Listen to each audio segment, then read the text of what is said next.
Hello everyone, एक बार फिर से आप सबका स्वागत है आपके चैनल बाय इंजीनियर्स में। जैसा कि हम पढ़ रहे थे मेटल्स की प्रॉपर्टी, जिसमें हमने पढ़ा था कि लास्ट क्लास में हमने पढ़ा था कि सारी जो भी मेटल्स है उन सब की रिएक्टिविटी अलग अलग होती है। मैग्नीशियम के साथ हमने देखा था कि ज्यादा बबल निकल रहे हैं, बल्कि कॉपर के साथ कोई बबल निकलते नहीं है। लास्ट एक्टिविटी आप सबको याद होगी, लास्ट एक्टिविटी में हमने किया था 5-6 मेटल्स लिए थे, उनकी रिएक्टिविटी देखी थी। तो हमें पता चल रहा था कि मैग्नीशियम एल्युमिनियम वगैरह में ज्यादा बबल निकल रहे हैं और कॉपर वगैरह में कोई बबल नहीं निकल रहा, मतलब उनकी रिएक्टिविटी अलग अलग होती है। तो आज हम उस रिएक्टिविटी के बारे में ही पढ़ेंगे। असल में होता क्या है, आज का क्या हेडिंग है, do you metals react with solutions of other metals. यदि एक मेटल के सॉल्यूशन के अंदर यदि हम दूसरा मेटल मिलाए तो क्या होगा, जो हाई रिएक्टिव मेटल होगा वो लेस रिएक्टिव मेटल को उस सॉल्यूशन से निकाल देगा और खुद अपनी उसकी जगह पर आ जाएगा, अटैच हो जाएगा। क्या होगा, जैसे मेटल ए है और 60 सॉल्यूशन है मेरे पास मेटल बी का, तो होगा क्या, 60 सॉल्यूशन ऑफ मेटल ए बन जाएगा और मेटल बी अलग हो जाएगा। यानी क्या हुआ यहाँ पे देखो, reactive metal can displace less reactive metal from there compound in solution या मोल्टन फॉर्म।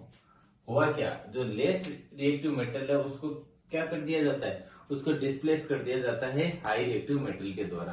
अब कौन सा मेटल हाई रिएक्टिव होता है, कौन सा लेस रिएक्टिव होता है, वो हम किस में देखते हैं, रिएक्टिविटी सीरीज। ये रिएक्टिविटी सीरीज होती है, ये आप सबको याद होनी चाहिए। एग्जाम में डायरेक्ट रिएक्टिविटी सीरीज पे क्वेश्चंस आते हैं।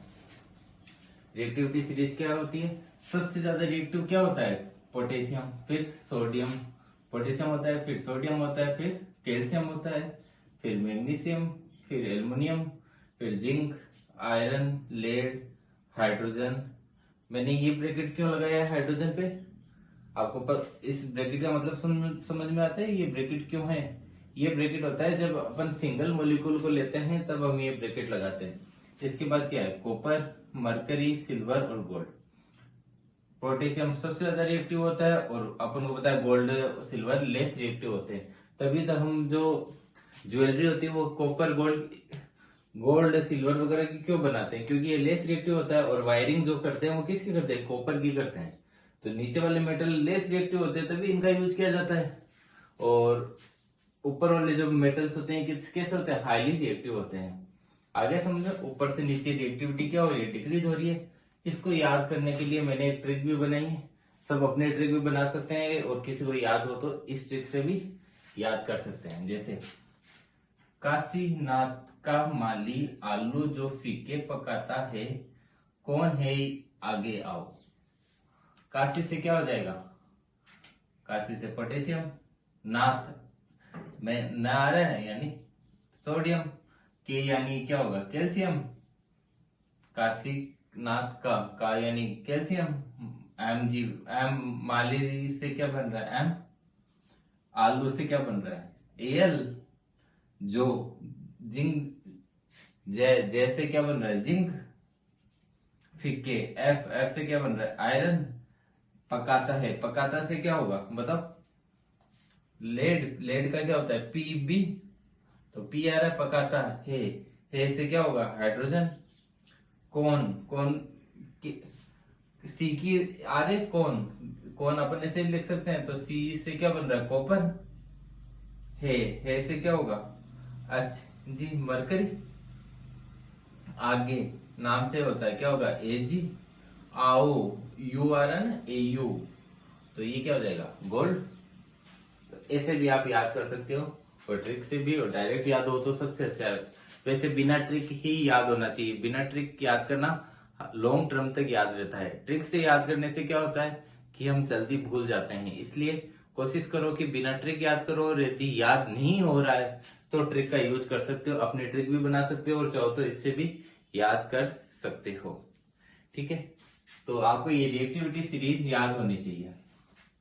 अब ये रिएक्टिविटी सीरीज किस बेसिस पे बनती है, हमने पिछली क्लासों में इलेक्ट्रॉनिक कॉन्फ़िगरेशन के बारे में पढ़ा है कि आखिरी जो सेल होता है, के एल सेल्स के बारे में थोड़ा बहुत आपको याद होगा कि हमने एटॉमिक नंबर होते हैं उनको सेल्स में डिवाइड कर देते हैं।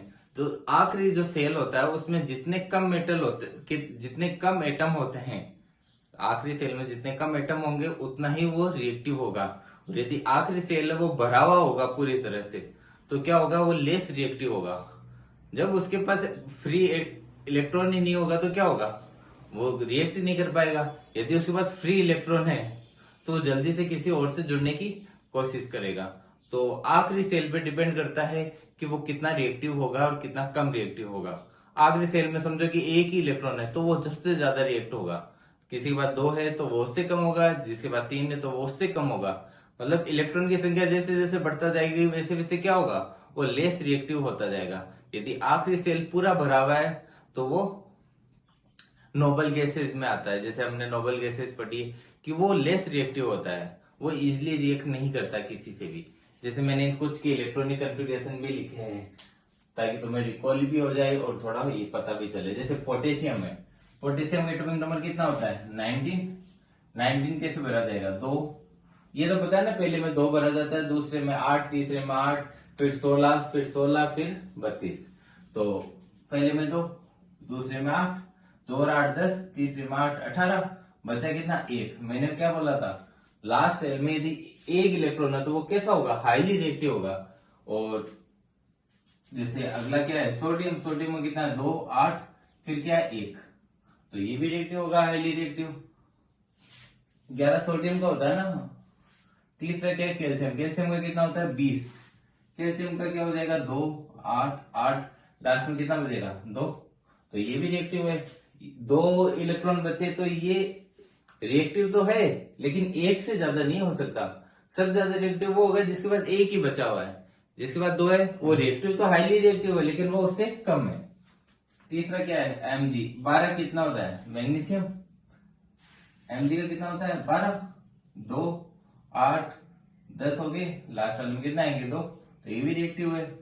एल्यूमिनियम का कितना होता है एटॉमिक नंबर, 13, तो 2 8, फिर लास्ट वाले में कितने बचे, 3, तो ये भी आया समझ में। इनके पास 1 2 3 है तो ये क्या है, हाईली रिएक्टिव है। ये देखो फिर नोबल गैसेज के बारे में पढ़ते हैं। तो नोबल गैसेज जैसे हीलियम है, हीलियम की क्या एटॉमिक नंबर होता है, 2, और पहले सेल में कितने भर जाते हैं, 2, यानी ये फुल फिल है। पहला सेल कंप्लीटली भरा हुआ है, कंप्लीटली भरा हुआ है तो क्या होगा, मैंने बताया यदि सेल पूरा भरा हुआ है तो वो लेस रिएक्टिव होगा, वो इजिली रिएक्ट नहीं करेगा। अगला है जैसे नियोन, नियोन का कितना होता है, 10, तो पहले में 2, दूसरे में 8, यानी ये भी फुल भर गया। यदि कंप्लीट भरा हुआ तो क्या होगा, ये रिएक्टिव लेस रिएक्टिव होगा, इजिली रिएक्टिव नहीं करेगा। अगला है नॉन मेटल्स, 1 2 नॉन मेटल जैसे नाइट्रोजन है, नाइट्रोजन में कितना होता है, 7 2 5, तो इसके अंदर लास्ट वाला भरा हुआ तो नहीं है लेकिन 4 से ज्यादा, मतलब ऑलमोस्ट भरा हुआ है, 8 आ सकते हैं और 5 डले हुए हैं, तो ये रिएक्टिव तो होगा लेकिन क्या होगा, कम रिएक्टिव होगा। जितने मेटल्स ये रिएक्टिव है उतने रिएक्टिव थोड़ी होगा क्योंकि इसके पास 5 है। 30 अगला है जैसे ऑक्सीजन, ऑक्सीजन में कितना होता है, 2 और 6, ये भी रिएक्टिव होगा लेकिन 21 से कम होगा, नाइट्रोजन से कम होगा क्योंकि ये इसके पास भी क्या है, नाइट्रोजन और ऑक्सीजन के अंदर इलेक्ट्रॉन तो है लेकिन क्या है, ज्यादा है, तो ये रिएक्टिव तो होते हैं लेकिन ये कम रिएक्टिव होते हैं नॉन मेटल्स। आपको यहां तक समझ में आ गया। अब इसके तो हर मेटल्स की क्या होती है, डिफरेंट डिफरेंट रिएक्टिविटी सीरीज के अनुसार रिएक्ट करते हैं। हर मेटल की अलग अलग रिएक्टिविटी होती है, किसी की ज्यादा होती है किसी की कम होती है। तो ये सीरीज आपको याद होनी चाहिए मेटल्स की, इस पे क्वेश्चंस आते हैं, ठीक है। अब देखो कैसे काम करता है, मेटल और नॉन मेटल मिलके कंपाउंड बना लेते हैं।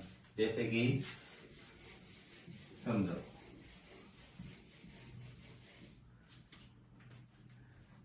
ये है Na का हमने अभी देखा कितने होते हैं, Na के पास 11 होते हैं, मतलब एक एक्स्ट्रा होता है। लास्ट सेल में कितना आएगा, 1, और Cl होता है, Cl की कितनी होती है बताओ, इलेक्ट्रॉनिक कन्फिग्रेशन क्या होता है एटॉमिक नंबर Cl का, 17, तो 17 कैसे भरे जाते हैं, 2 8 7, मतलब ये फुल फिल होने वाला था। इसके पास क्या है, 1 की कमी है और सोडियम के पास क्या है, 1 ज्यादा है, तो क्या होता है ये इसके पास एक ही कमी है, तो ये क्या करेगा, सोडियम से ले लेगा और अपना फुलफिल कर लेगा, और ऐसे मिलके ये दोनों कंपाउंड बना लेते हैं। आ रहा है थोड़ा समझ में कि मेटल नॉन मेटल कैसे मिलके कंपाउंड बना लेते हैं। तो अब ऑक्सीजन वगैरह है, तो ऑक्सीजन को 6 छोड़ने से अच्छा है कि वो 2 ले ले। वो ऐसा कोई कंपाउंड ढूंढ ले, जैसे कौन सा हो गया, मैग्नीशियम हो गया, हीलियम हो गया। हीलियम तो फुल भरा हुआ है, हीलियम से तो करेगा नहीं, लेकिन जैसे जिसके पास 2 की कमी हो, ऐसे कोई एलिमेंट लेगा जिसके पास 2 की कमी हो, वो तो क्या होगा, उसके साथ जुड़ जाएगा, जैसे मैग्नीशियम। तो क्या बना लेंगे, मैग्नीशियम ऑक्साइड, MgO।